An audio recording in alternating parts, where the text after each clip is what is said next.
Hey folks, welcome back to this domain. We're going to be talking a lot about data and ownership and things like that in this second domain here. So let's jump right into it. So the first thing we're going to talk about in part one is going to be information assets. There's a couple different ways that we can classify data. And the most common ways that we think about this, especially as it relates to the healthcare industry and financial and so forth.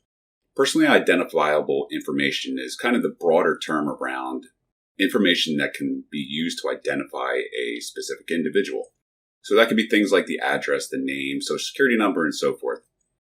Protected health information is very similar to PII. In fact, there's elements of PII that are part of PHI.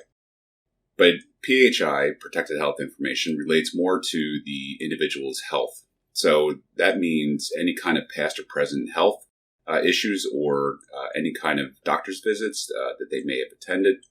And this also includes both physical and mental health. So it doesn't matter whether it's a emergency room visit because you got a splinter or you went to go see a psychiatrist because you had some mental issues.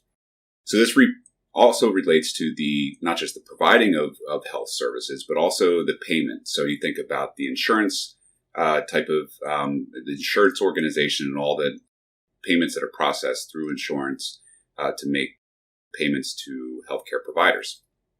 And then the last one here is proprietary data. So this is any data that provides a competitive edge over a organization's competitor. So you can think of things like software, technical plans, internal processes, intellectual property, and trade secrets. So when we talk about classification, data classification, there's a couple different ways you can think about this. There's confidential, proprietary information, and also considered top secret. And this information, top secret, confidential, proprietary, could cause exceptionally grave damage to the organization if it was disclosed. When we look at secret or private, that disclosure could cause serious harm, although not exceptionally grave damage. So you're going to see here, as we talk through this, that you're going to see basically a descending amount of damage that could be caused by the disclosure of this information. So with confidential or sensitive information, this could cause some damage. And unclassified or public data does not meet any of the previous types of classification and therefore will not create any kind of damage to the organization. So the data that's unclassified or public can be released through a Freedom of Information Act, sensitive by unclassified for official use only. Those two are both ways that our unclassified data is labeled. And even though it's unclassified or public, there still are some restrictions on this information, especially if it's information that is labeled that way by the organization. So classification authority, the term classification authority, is usually somebody like the president, vice president, an agency head. And these are the people or these functions that would apply classification to the sensitive data. And it's not uncommon to see non-government entities use these labels as well. So instead of using the top secret, the secret, confidential, unclassified, non-government organizations may use something like a class 0, class 1, class 2, and class 3. And we're going to talk about that here in a moment. So again, when we look at the types of classification and the damage that could be caused by this disclosure. So if you look at the left here, there's the exceptionally grave damage, serious damage, and no damage. You can see that from the top, looking at the far right, you have confidential and proprietary information or top secret. You have private or secret, sensitive or confidential, public or unclassified. And then in the middle there, you see how it relates to the non-government classification of class 3, class 2, class 1, class 0. So each organization or the government organization or agency may have a way of classifying it that aligns with their organization. But at the same time, the disclosure of that information has the same impact.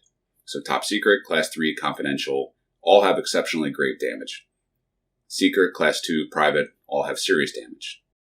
Confidential, class 1, sensitive, have some damage. And again, you can see how those align to the type of damage that could be if the information was disclosed. So how is data used in a system? There's three common ways that we can think about data being used in a system, and that's data at rest, data in transit, and data in use. We're all probably most familiar with data at rest. This is data that's stored on a storage device, so hard disk, solid state drive, USB, and so forth. Data in transit is something that traverses a network.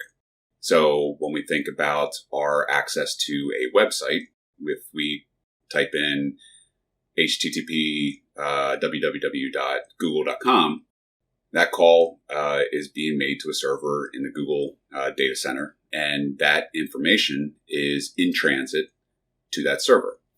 Data in use is data that is being processed while in memory. So this is temporary storage buffers, and as well as encryption and decryption of data that occurs in memory. So there is a period of time that when you do a encryption function, that data is in plain text before it gets encrypted in memory. So what do we do about protecting some of this data in these different forms? With data at rest, we use symmetric encryption. That's a single key for encryption and decryption. For data in transit, we use both a symmetric and asymmetric encryption. For data in use, we use homomorphic encryption or memory flushing. Homomorphic encryption is basically a way of processing data without actually needing to decrypt it. So with data and compliance and security controls, what it comes down to is really understanding what are the legal requirements for compliance within that system, within that organization. If you are a financial institution, most likely you're going to be required to abide by certain financial institution requirements. That could be PCI, that could be FINRA, that could be SOX, that could be a lot of different compliance requirements. PII in different countries have different regulations, so consider that. In Europe, there's GDPR. We're going to talk about that later. But that has a lot of control over how data is used in the European Union. Data identification and classification also plays a big role in compliance and security controls. So being able to know where your data is and what the classification level is of that data is a big, important part of being able to comply to the different requirements and regulations that you may have. And in most cases, encryption is the method of protection. So remember that when we talk about data and protecting data, we're talking about encrypting data to make sure that it can't be read by somebody that isn't authorized. But there's also different types of controls outside of encryption that apply to that defense in depth. So things like logging and monitoring, authentication, authorization, and data loss prevention. And with that, I hope you enjoyed this particular part, and I look forward to talking to you again. Thank you.